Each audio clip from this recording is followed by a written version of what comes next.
Uma ngaphane uwumuntu ohlushwa ama-worms noma ikelemu,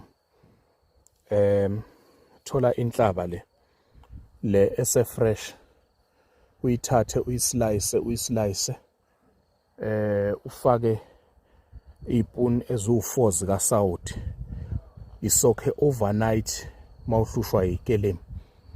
Ungayifudumezi, uchathe ngayo ibanda, chathe ngento engango-500 ml, into engangemagi, uchathe ngayo, ubese uthi mawuyothoyiletha, funeka uthoyilethe esigangeni ukuze uzibone iy'kelemu.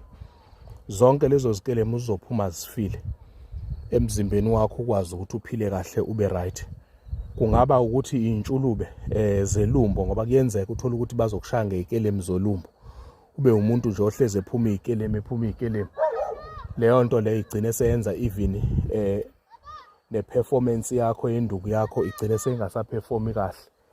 And then emveni kwalokho leyo nto leyo izogcina seyikwenza ube umuntu o-weak, ontekenteke.